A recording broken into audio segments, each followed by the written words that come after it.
Good afternoon and welcome. Nice to see everybody here 10 years after we all thought it was going to disappear down the black hole. 10 years ago, almost this week, we were having our first gets-together with Acorn to try and see what could be done to keep RISC Phoebe going with Peter Bondar and a little Dutch company called Tulip, who were interested in, supposedly interested in building RISC PCs out in the new automated factory in Holland. Unfortunately, as you all know, that didn't quite happen because it turned out that Phoebe wasn't quite in the state that it was expected to be. We did carry on, and we got RISC-OS 4 out of Acorn, and here we are 10 years later up to RISC-OS 6. So, how many people are actually using RISC-OS 6 at the moment? Good, right. How many of you haven't renewed your Select subscriptions yet? Right, I'll expect you to come and stand afterwards then. Well, in case anybody wasn't aware, 10 years ago was also when Google was started.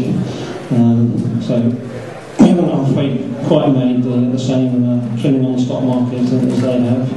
And I don't know whether anybody's actually making any killings on the stock market at all at the moment. So, maybe it's best not to watch the news at the moment, just hoping that in a year's time that things have got better again and our pensions are safe, and we're still looking forward to the next version of RISC-OS. Anyway, I was going to start off with basically saying, why do people still keep on using RISC-OS? I know why I still use RISC-OS, because I couldn't do without compression and Artworks and StrongEgg and SparkFS. I still use RISC-OS for all my day-to-day emailing, and I really dare try and start using Outlook for trying to download emails. So, do anybody really keep on using RISC-OS simply because they like RISC-OS, or simply because it's all they're used to and don't want to move over to using Windows? How many people do use Windows as well as using RISC-OS? Right. How many people use macOS as well as using RISC-OS? Yeah, okay, so that's a fair percentage. How many people have actually seen the new Steve Jobs advert extolling the virtues of the new Macs and all the things that they're going to be doing with their dual processors to be able to cope with extended battery life and everything else? Anybody seen those? Basically, they launched a whole new range of Macs earlier this week, which I haven't actually seen in the stores yet, but out in America they are selling like the proverbial hotcakes.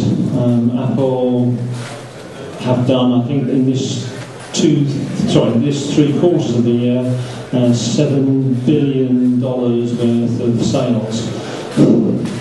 I mentioned that really to try and put it into perspective what we've been trying to do over the last 10 years. We haven't had anybody that's come along and said, we want to use RISC-OS on a new product. RISC-OS Limited wasn't set up originally as being a replacement for A4. We were set up to take over development of RISC-OS and continue to make it available to other developers. When at that time it seemed that Acorn were solely interested in selling off their engineers, and if anybody was really interested in the actual software, then great, but they really didn't think that anybody was really particularly interested in it. We took over solely to carry on RISC-OS development. We didn't carry on to become a hardware developer. And when we get people saying, well, why has there been no hardware developed? And the answer is because nobody else has really looked at it. We haven't done the hardware development, never done the hardware development. It's been down to other third parties to do it. Which leads me on to actually the big question that a lot of people ask is what's happening with the A9 home and the software for that. The deal we had with them was that we do the work for increasing RISC-OS and getting it up to 32-bit in order to get a version that ran on the A9 best hardware, and it's up to them to do the rest of the work that makes it into a product that fits on their hardware. We've had various other companies that have come along over the years and said, we're interested in trying to use something new on a new networks around. The problem seems to be, though, that most hardware manufacturers out in China, who usually are the ones that actually build most products for most people, only tend to tool up to produce a hardware run for 50,000, 60,000 units. By that time, the first lot of tooling has run out, and they simply don't bother replacing the tooling and do another run of the same product.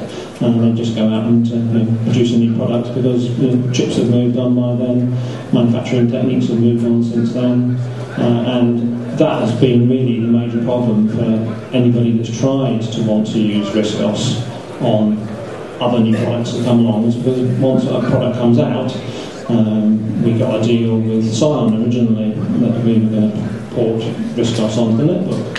But we then found out within a few months they were about to replace that netbook with another version. Scion themselves didn't actually design or manufacture their netbooks. They were actually manufactured by a company out in Hong Kong who just supplied them to Scion, and Scion stuck their badge on it. And Scion didn't know what the technicalities were of what was inside their product. They just sold it as being a product that they had their software running on, and it was manufactured by somebody else. So when we got to the sort of key point of saying, how does it do so and so, they said, I don't know. We have to ask this company out in Hong Kong, and their response was, well, how many are you going to buy off us? If you buy 10,000 units off us, then we might be able to help you do some work on it. But we're only going to be producing another few 100,000 units beyond that, and after that you're going to have to be looking at porting onto whatever our new hardware was. So the point I'm making is that for people that say, why don't people pick on a new hardware product that's got an ARM processor in it and try and put RISC-OS onto it, the problem is that manufacturers are in it to sell their hardware, and unless you are prepared to do a big deal with them to buy lots of motherboards or lots of chips out of them, they usually aren't interested in sitting down and providing the information that you need in order to make your product work on it. You simply don't have the clout that any of the other Linux developers who've got people who can sit down and hack into a machine pretty quickly and work out what it does, even if the manufacturers don't want to give you the information. But the trouble is, if you take that approach, if they change it, you'll bug it.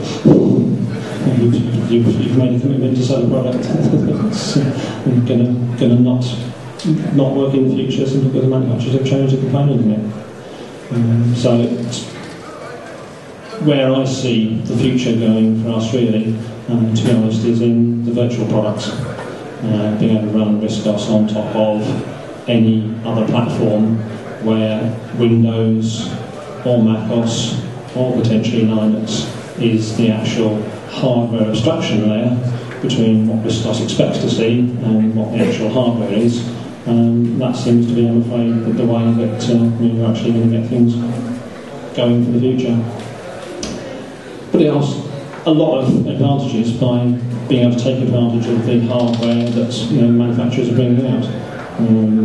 On the Mac that I've got on the stand, I've done some speed tests of comparing copying from CD to hard drive, copying from across the network and so on. And on average, the Mac probably is about 6 times faster than a RISC PC running at the same apparent speed as the Mac is. And that can be running in millions of car desktop in full HD TV resolution, whilst still running other Macintosh tasks at the same time. So you can jump into doing RISC-OS when you want to run RISC-OS on it, and jump back out to running macOS when you want to run macOS. And that's the way I think that is happening, not just RISC-OS, but with other applications. PCs are selling virtual PCs as a means of being able to have one machine serving a number of different people with completely different setups, different profiles on it as to how you want the machine configured, and potentially even running multiple different versions of Windows on the same PC at the same time by having virtual PCs running. So in the past, I was a vocal opponent of having virtual machines running when there seems to be a likelihood that having real ARM-powered hardware was a reality. But now, there's just no way that anybody's going to put the hardware development into taking an ARM processor and making it do things that ARM haven't really designed to do. ARM have just sold their 10 billionth ARM processor since ARM was founded. So they produced nearly 1.5 processors for every person in the world. That is an order of magnitude, I think, of something like 100 times bigger than the number of processors that Intel have ever produced. So ARM have done very nicely, thank you. ARM processors have never really been designed by ARM for anything other than use in mobile phones and small devices. If anybody happens to have a few million spare, then I'm sure we can go back to ARM again and say, look, we really want to produce a new computer based on an ARM processor and do all the work. But without that sort of investment, there's just no way that I can see that a hardware developer really is going to be able to justify spending the time, unless they're going to do it themselves, which is what Advantage have done. They've taken everything down to the board level, and they can produce it out of components that are available rather than going to a manufacturer and saying, I want to use your product. So that's the answer when people say, there's a new product that's come along, it's got an ARM processor in it, why can't we something run on it? The answer is probably because it's going to be using one of the ARM processors that we can't support. It's got either thumb instruction or Cortex core or something similar. So hopefully that answers what people ask a lot of on stand. Obviously, there's lots of things that are missing from RISC-OS if you're running it on real hardware. RISC PC was designed 14 years ago. If you want to see a video of the launch of RISC PC, I've got it running on one of the machines on the stand. You can see how quite a few people in the audience that came along to that launch looked 14 years ago with 1990s early haircuts. And we all had black hair rather than grey hair that others have got nowadays. But it's nice to see that at that stage, looking in the crowd there was at least 4 people now who are multi-millionaires, having started off as being young, spotty students straight out of college and who went on to form companies that have grown up and have been sold off to venture capitalists and have made their millions out of it. So, RISC-OS world certainly has spawned a lot of very successful companies. I was invited to go to the Acorn 30th reunion down in Cambridge beginning of last month, and I think there was about 8 multi-millionaires that were actually present there from people who made their money out of starting from Acorn and have gone on from there. Acorn certainly played a huge part in what they called the Cambridge phenomenon, which is still going strong. There's still new companies being formed all the time with Acorn, and I think RISC-OS, looking at the registration cards that come back from people that are buying virtual Acorn, it's amazing to see some of the names that pop up of people that were fairly big in the RISC-OS scene 10, 20 years ago who are clearly still interested in RISC-OS. The fact that it's running on a Mac or a PC to them is fairly relevant, but it's nice to know that RISC-OS still offers the sort of features that we know about and that Windows users, when you show them a machine and when they've never seen RISC-OS, they think, why doesn't Windows do it that way? And the answer is because Steve Jobs has never really got over the fact that he couldn't understand what a network was all about when he first came over to meet up with Acorn back in the 80s. And he said, why on earth would you ever want to network computers together? Anyway.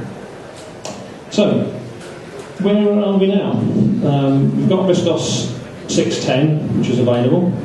The way we're doing things at the moment is, obviously, we had quite a gap between the last RISC-OS 4.3.9 ROM release and the RISC-OS 6 that finally came out as being our 32-bit neutral version of RISC-OS.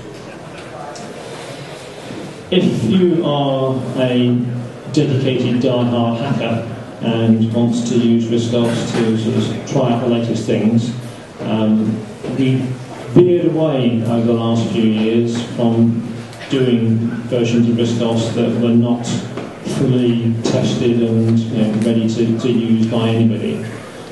The original reason for having the select scheme was that when we were doing work with PACE, they were interested in having access to a very big testers group for the software that they were developing, which was running on RISC-OS when they were committed to using RISC-OS themselves.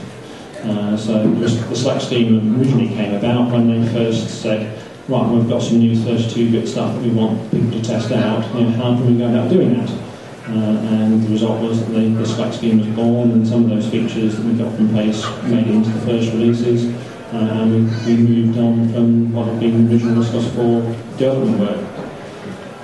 Unfortunately, as we know, PACE decided that they weren't going to carry on doing RISC-OS development work when they got to a point that their share price was tumbling sort of 5-6 years ago, and they were going to concentrate solely on one common hardware platform that they were going to use for all their products, which was basically Linux VxWorks based, and that's where all their products have stayed pretty much since.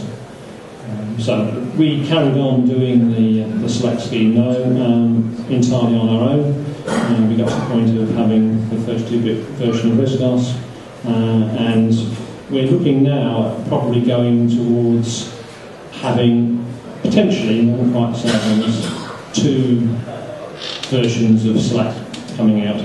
There'll be select versions that are finished and that you can just buy off the shelf as being a latest update version of select, and there'll be the ongoing select scheme whereby you subscribe and you'll get whatever comes out over the period of your subscription. So we haven't quite worked out the details of how this will work, but clearly there's been a lot of feedback from people that say, yeah, we miss being able to test out features, and I think there's a lot of people out there that have got a lot to offer in being able to say, well, here's a new product, or here's the basis for a new product that we're going to produce, but we need to have more people trying it out on all different permutations of hardware. So how many people would want to be able to use RISC-OS trial versions knowing that it's probably going to bugger up their machine, or it's just not going to work with half the applications that they use, or generally hack around with the machine? So how many people would be interested in versions of Select that actually do that? Okay, so how many people though would otherwise prefer to have simply new RISC-OS releases, probably once a year, that have got absolutely everything in and have been thoroughly field tested by people? Okay, right. How many people would expect that to come in a ROM, or would be happily soft loading it on CDs in the future? So if I said now that in January next year there'll be a ROM that's got RISC-OS 6 on it, and it's got all the latest versions on it, how many people would buy that as opposed to waiting for a next CD release? So how many people would buy a ROM if there was a ROM available and had all the next stuff on it? Okay, right. So yeah, I'm not making any commitments one way or the other. The technical point to point out is that producing a RISC-OS 6 ROM in the way that RISC-OS ROMs are currently produced is impossible. We can't fit the greater than 4 megabytes of ROM that takes up a RISC-OS 6 ROM image at the moment and fit it into a ROM and actually having work. The only way we can do it is by potentially having a soft load version that comes on the ROM rather than on the CD. So the advantages that there are that, yes, you will still have a ROM in the machine, so if you've lost the CD or your hard drive packs up, you can still run the machine. Otherwise, there wouldn't really be any huge advantage actually having a physical ROM as opposed to doing the software version we do at the moment. If that's clear, yes? We all understand the difference between running from the ROM and the fact that at the moment the software goes into RAM and is run from RAM that's pretending to be ROM. Yeah? Okay. Right, I can see I'm going to run out of time and everything else. I was going to sit down and go through all the nice new features of what's on RISC-OS 6. Can I actually see this on the other monitors? Yeah, right. What I'm going to just jump to is one thing that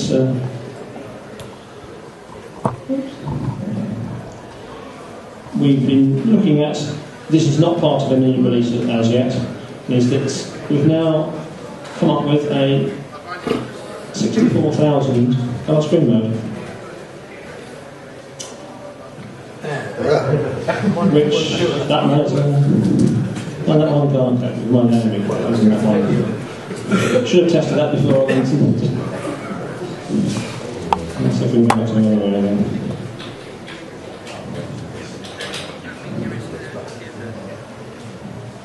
Okay. Oh well, I can't show you that because that monitor can't cope with it. Let's just try and see if we can do it instead. You'll have to visit your stand. A low resolution, see if we can do it on a low resolution.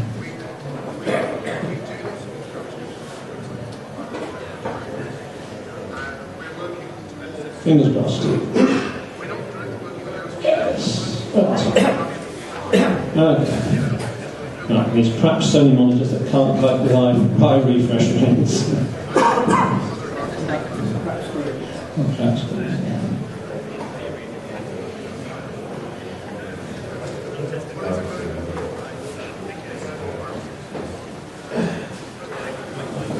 Okay, so we've got a 64,000 colour screen mode. We've modified some of the applications to support 64,000 colours. And I haven't the full memorised version yet in my head of all the advantages of what 64,000 can do. But basically, if I enlarge this picture,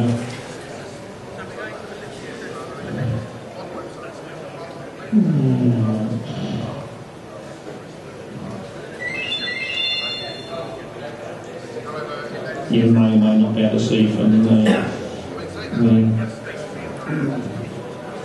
there's a 32,000 colour, and you may or not be able to see the differences in the blending there. But basically, 64,000 does offer some significant speed improvement on on-time operations.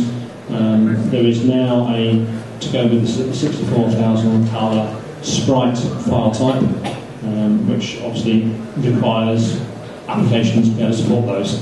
So unfortunately, at the moment, if you try and take that draw file and drop it into artwork, so you get a blank hole where the 64,000 colour screen mode is. But there will be a sort of full technical briefing once the guys are looking at all the advantages of what the 64,000 colour screen mode will offer. This is not something you can get off at the moment, which is what will be part of the next release for RISC. Okay, so that's the one bit there. On the CDs that we released originally, there were various movies that showed you all the new features of RISC. One of the things that we've added on that goes alongside these features is that Paint there has got 64,000 colour support, and we've also, on the sheets that I handed out to you, if anybody hasn't got a copy of the sheets here, there's some information on what the CIE colour space is all about. So we've got RGB colour model. We've got the CMYK colour model, which has now got a similar colour cube display to go with it. So what the RGB used to have, rather than just being CMYK bars. We've got HSV mode, and we've got CIE mode. CIE basically is a screen display mode, which is meant to approximate better to what the eye sees rather than computer modelling of colours. So we have a sort of luminance or lightness setting for colours and other vectors which actually define the X and the Y axes.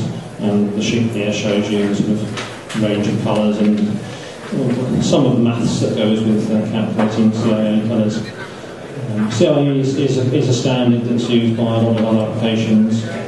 So if you are trying to produce something that's got a very specific colour in it, you can now produce that colour and send it off to a professional publishing company, and you'll get the colour that you expect to see, rather than, as I'm afraid happens a lot of the time, you have a nice sort of green tint on your picture, and then when you get it back from the printers, it's got a nice purple tint on it, because that's how the conversions have taken the RISC files and mailed them before it gets back to the printers. So that's one of the things that our paint can do, is the 32,000 colours, and one of the other things now we can do with Factor 8.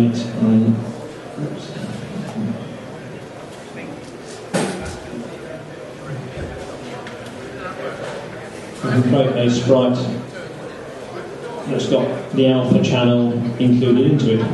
So we can pick a circle,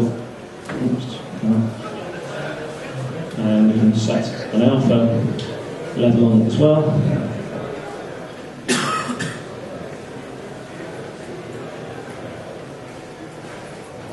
So that colour now, if you put that on top of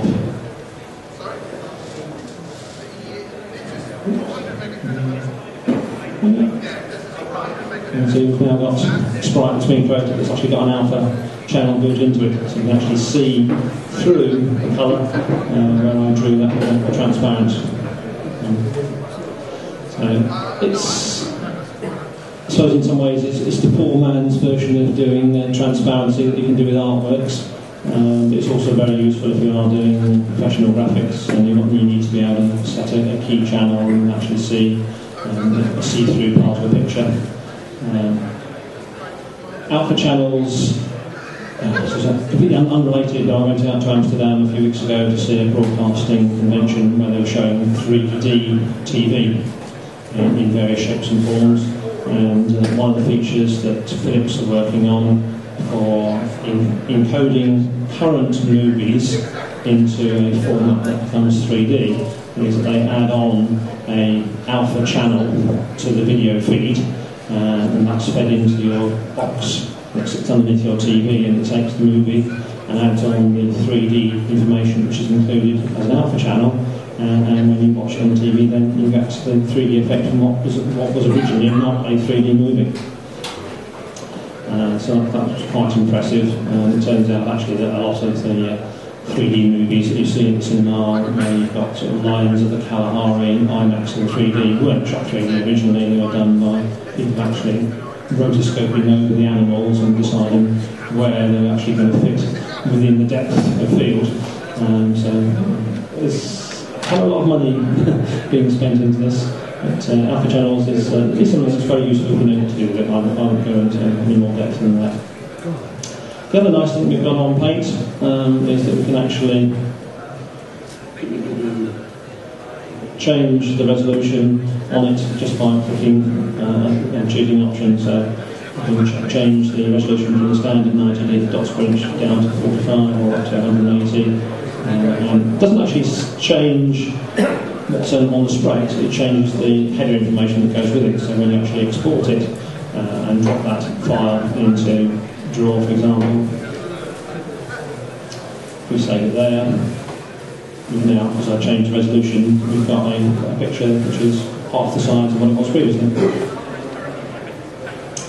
So that's one of the nice new things there. And I can see I'm running out of time. One of my favourite new features that we've got in RISC 6. You'll notice if I click into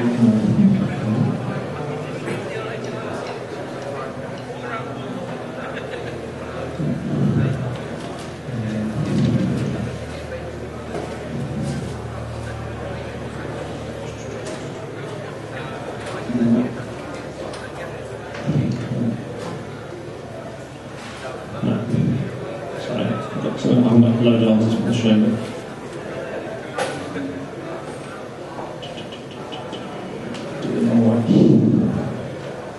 We've got the ability to set a file type There was a keyboard shortcut for Control F3 to do that, but we've also got a whole list of file types that you can assign to a file.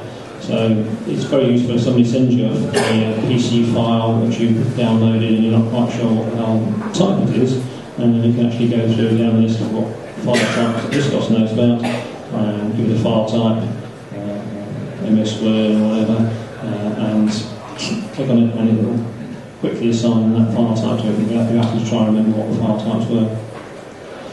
And so that's the quick one, I'm afraid. We've only had sort of half an hour to do speech this time. Any questions? No? Yes, one of them there. Give me much. Does it support other graphic formats apart from display? Yes, one of the nice things of all of the applications now, the image file rendering system that we've got in RISC has been there since the early days of Select. If we start off with a sprite over here, we can export that as icon files. Icons are if you're creating web pages, when you save your favourites and you draw up a list afterwards, you get a little icon in the corner of your favourites list. That icon file is something that people put onto their web pages and gets stored by Internet Explorer and Firefox. So you can actually use RISC very quickly. You can create an image in Draw, you can save it from Draw into Paint, so from Paint out an icon file, and you've instantly got yourself a Windows icon file.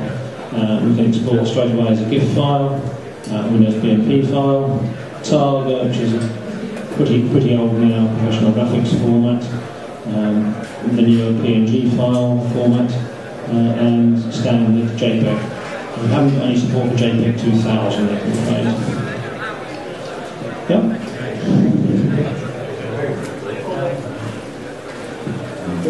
You said that you see the emulation route as the way for RISC to go. Have you given any thought to enhancing RISC with APIs and applications running RISC that take advantage of the underlying operating system to give it features that it currently hasn't got? I suppose yes and no. One of the nice things that I've been trying to get them to look at is the ability to run RISC on top of the desktop, having both RISC and other windows being able to come on top. One of the nice things I'd like to be able to do is have a RISC as the main desktop and putting Windows on top of that to do two things, rather than having to exit out of the Windows full screen version of RISC and put up another window to actually do the Windows things. And that's something I think is quite feasible to do. It's just a matter of sorting out the Windows orders and the video drive to go with it. Beyond that, though, I think most things that I've coped with. You can network now. I've tried out the new LAN 98 drivers that Warm Science have done. I believe that you can now fully connect to Vista shared hard drives and so on, or at least network attached storage devices from most of the manufacturers. So I can't off the top of my head think of anything that's specifically otherwise, but you really need to do. One of the demonstrations I was going to show is the fact that you can take a laptop, for example, that's got Windows on it. You can recursively share through Make-On Access devices that you've got on your Windows machine or your Mac machine back into RISC. So if you've mounted on virtual RISC PC the C drive of a machine or the the Macintosh home directory, you can actually share that directory and it will pop back again as a shared device on RISC. So you can put a pen drive into a Mac and have it pop up as a shared network device splicing it with the right configurations.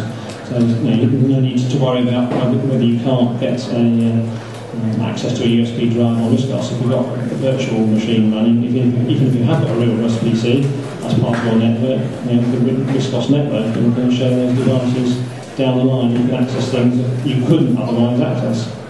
So there's lots of things that RISC can do that you can't do on the Windows. might be a bit tricky, but any chance of some convergence back so that we can get RISC-6 or something similar on the ionics? Right, okay. The answer for the ionics is that we have in the past shown versions of RISC-OS that are running particularly built 32-bit modules that replace the equivalent module on the RISC-OS 5. The problem is that one of the things that we found was a problem with the way that RISC-OS had developed from day one. Is Acorn never really had a defined policy of how things were developed. A lot of RISC-OS code that still has elements in it that came from the BBC code originally. So you've still got BDU calls, you've still got BBC Basic in it, and there's lots of other things that are still based on RISC-OS, on the BBC principles. So, for example, you can access hard drives as being colon 4, you can also access them as being A, B, C, etc. That's one of the reasons why you can't have a drive with a single character name, because those are reserved for use by the operating system to access the drives by name as opposed to by number. We, when we were doing 32-bit conversion work, took a lot of modules out of the kernel as we identified that they were totally self-contained themselves and they didn't rely on jumping out and doing something else in some other part of the kernel or some other module. RISC-OS 5 unfortunately hasn't had that done. So when we've tried to replace certain parts of RISC-OS 5 with RISC-OS 6 versions of modules, you can run, for example, the file rendering system on an Ionics machine, but you can't save anything, because once you try and save, it just falls over because the save operation is making a call back to the RISC-OS 5 kernel, and it's falling over because it's not then getting the right responses that it expects back again. So, as we had always expected pretty much, in order to get RISC-OS 6 to run on an Ionics, we have to go back to either having a complete soft load which completely replaces everything, or we've got to rewrite the RISC-OS 5 kernel to have the features that we require in it that are part of RISC-OS 6's requirements. You can see what I'm getting into. Unfortunately, I may be wrong, but I don't think as yet the RISC-OS 5 kernel, I don't think is part of what the RISC-OS Open have been able to release as yet. And also, as far as the Ionics is concerned, we never did get anything out of Castle as regards what happens in the Ionics prior to the point where it starts trying to run anything RISC-OS. So yes, there's a hardware abstraction layer, but the hardware abstraction layer is part of what RISC-OS is doing. It's not part of what the hardware is doing prior to the point where it says, right, I need to find an operating system. I've initialised all my internal devices, I've initialised the processor, I've initialised memory, I've initialised the USB, and so on.